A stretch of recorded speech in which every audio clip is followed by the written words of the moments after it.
Nope, Jordan Peele's third and latest foray into the horror genre, is everything but predictable. Impressive, if we consider how the very mention of this name springs images of a movie with eerie and tense scenes, mixed with creative unforeseen twists, and a final act that goes... I knew what I was walking into, right?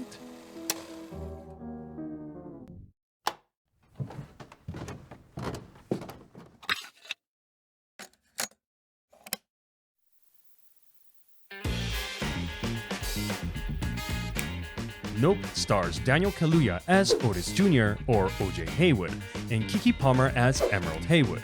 Their roles as siblings is believable, a combination of the duo's remarkable performance and a healthy script. O.J.'s placid demeanor is contrasted by Emerald's exuberant nature, and this opposition is weaved with enough skill to steal the scenes, or so they would have, if the supporting cast weren't as equally up to the task. We of course have Stephen Yeun playing Ricky Yup Park, the owner of the neighboring Jupiter's Claim theme park, and through his performance, he brings the multifacetedness required of the role, able to express both levity and vulnerability in a single shot. But the true star among the supporting cast is Brendan Perea as Angel Torres, the tech salesman. His character is introduced with little fanfare, but like that friend that never leaves your house, he slowly becomes a more intricate member of the household, until you realize that his presence at the dinner table is just a matter of fact. All jokes aside, Brandon kills it, and not enough can be said about its contribution to the dynamic of the characters on screen, without leaving the confines of this short, spoiler-free video. So instead,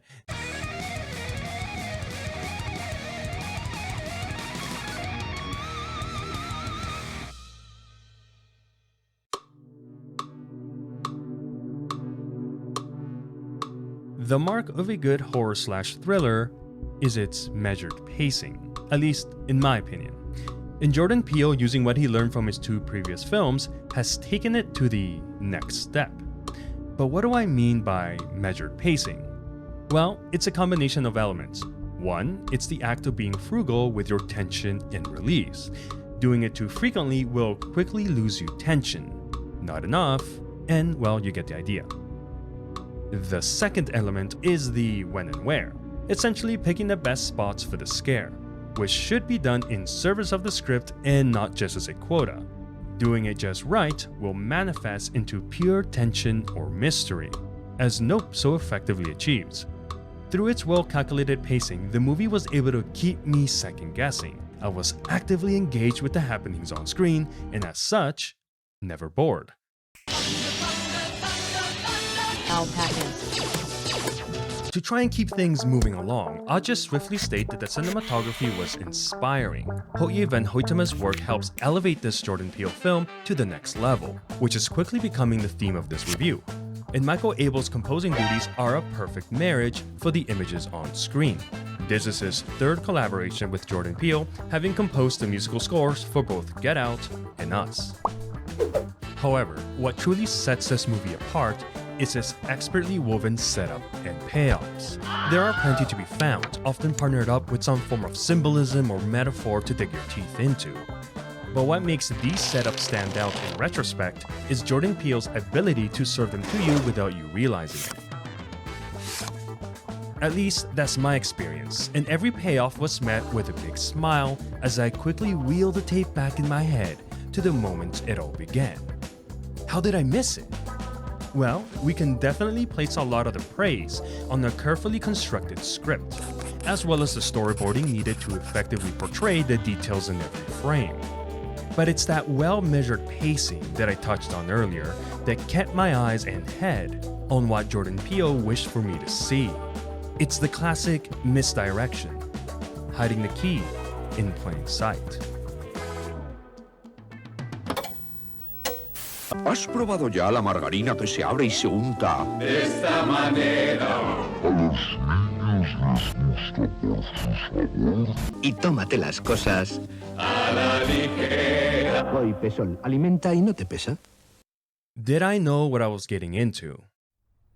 A statement I uttered several times at the beginning of this video. The answer is fittingly nope. And this is why I've truly fallen in love with this film.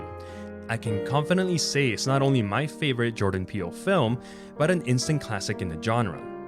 My litmus test for this sort of experience is just how it makes me feel as the lights in the cinema turn on. There are only a handful of times that I've ever felt the need to just sit and take it all in, for making any movement would betray the moment and break the spell. And this feeling is greatly amplified when the rest of the audience is equally unwilling to break the silence. But like all good things, there had to be an end. And off we went, down the steps and into the bright lights of our prosaic reality. Thank you for watching.